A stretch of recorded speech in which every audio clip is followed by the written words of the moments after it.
Hi, do you enjoy reading books with great historical knowledge? Do you enjoy reading books that allow you to learn about distant cultures and places and people? From an isolated island where spirits guide tribal life to the busy streets of a faraway place like India, author Padmavik Charan brings these elements into every book that she writes.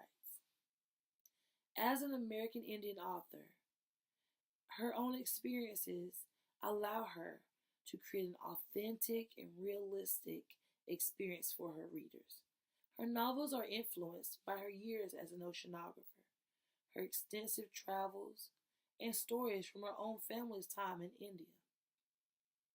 You can explore faraway places, live through distant times, and learn about diverse cultures, while also learning more about yourself. The first novel from Miss Van Trachman that we will look at is called Climbing the Stairs. This novel is so interesting because of the time period in which it was written. Written during World War II, India during this time, which is where the book is happening, is being controlled by Great Britain. Vidya, while on a drive with her father, encounters a protest. Her and her dad are swept away in the protest. And it's during this time that something greatly traumatic happens that will change her and her family's life forever. Vidya and her family will be forced to move away from everything that they know. Vidya will be forced to leave the school that she loves and her best friend. The environment she'll enter will be hostile, even though she moved in with family members. Her cousins are mean to her, her aunts are cruel, and everything about her new life sucks. Still, she's able to find some semblance of peace in her family's library. She even meets a young man named Raman there, and they become friends. Vidya during this time has many conflicts: college or tradition, assimilation or protest, love or following your dream. Vidya wants to go to college, but that's not a realistic expectation for a young Indian woman like herself during this time period. She has to summon up the courage to either give in to tradition and what many of her family members think will be proper for her, versus going after her own dreams, doing what she wants, and trying to further her education. Her brother Kita also has many conflicts and obstacles that he has to face. As an Indian male, he must choose whether or not to join the British in fighting in World War II, or if he is supposed to act as a nonviolent protester against British occupation of India. What decisions will Vidya and Kita make, and how will these decisions impact the structure of their family? With great historical information and cultural context, be sure to check out Climbing the Stairs so that you can learn about the fate of Vidya and her brother. The next novel we will be evaluating or looking at is Island's End. This is a wonderful novel about a young girl named Uido. Uido is a teenager who lives in a world outside of technology, outside of money or currency, outside of any outside influence. To her, the modern world is a distant place that she knows nothing about. That is, until strangers from the outside visit her isolated island. Those strangers are going to bring technology, conflict, and disease, as well as many questions about the future of her tribe. Visited by spirits, Uido has to choose uh, to go on this journey so that she can become the new spiritual leader of her tribe. She wants to fulfill her destiny, but it's going to come at the price of facing many obstacles. She has to brave quicksand, alligators, and even her own brother who doubts her abilities. She also has to go against those who don't think a woman should have a lot of power within the tribe.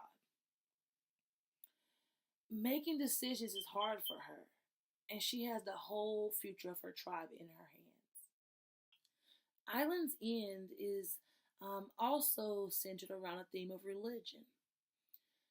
Unlike some of the author's other works, Padma in this book does not focus on Hinduism, although this novel was influenced and impacted by her travels to a remote island that was pretty much untouched by time.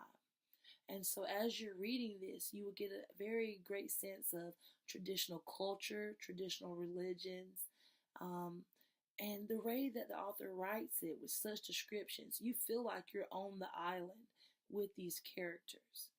Um, this is, again, a great book if you're a historian or history fanatic, because as with all of her novels, she has written it in a way where you can see the history, and it's very accurate. It's very accurate depiction of what colonization, imperialization, and the race for resources was really about. So this book, really, when you're reading it, it just flies by. I'll read you a quick quote from the book. Only now do I see that its message lies in its survival. This plant thrives in the swamp where few plants can grow because it eats insects, as an animal might. In all other ways, it remains like a plant. You see, it changed its behavior a little to survive in a new world, but never gave up its true nature. Perhaps we, too, can survive any challenges the future brings us if we learn some of our ways without giving up all of our own. This quote really embodies the meaning of this book. The book is really about keeping tradition or modernizing. Just like climbing the stairs, this book has a theme of imperialism, where outside forces come in and try to take over another culture. In this book, the objective is for the tribe to decide how they're going to react, and for Rito to decide if she will and can take her place as a tribal leader.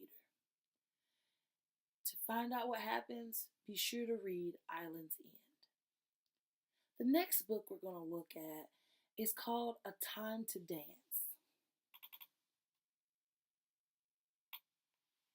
A Time to Dance. Pain is proof of my hard work, proof of my love for dance. This is a quote from Veda, the heroine in this novel.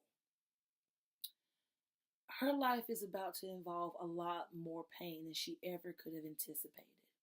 Veda's mom wants her to be an engineer. And though she works hard in school, her dream is to be a Bharatanatyam dancer.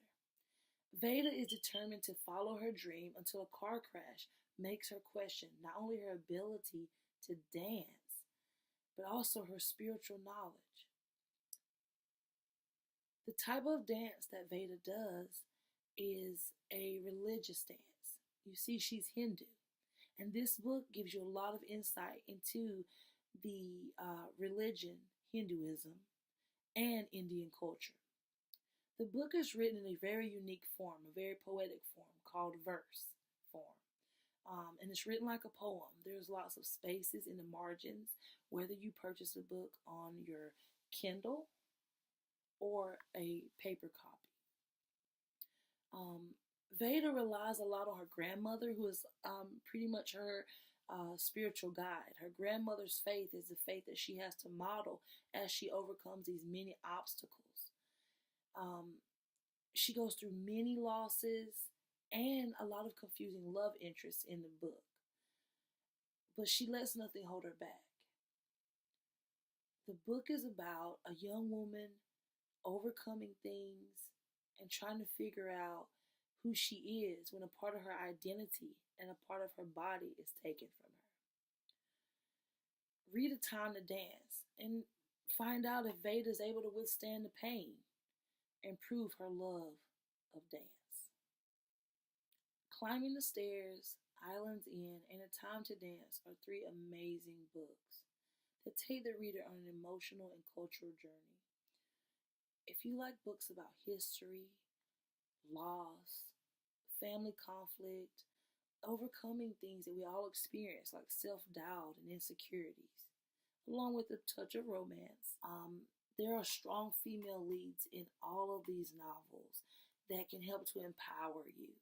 There's a theme of ongoing loss throughout these novels, whether it be the loss of something related to your physicality, meaning a physical loss, the loss of a loved one, whether it can be the loss of a carefree childhood in which you enter a space where you're taking on a lot of responsibility.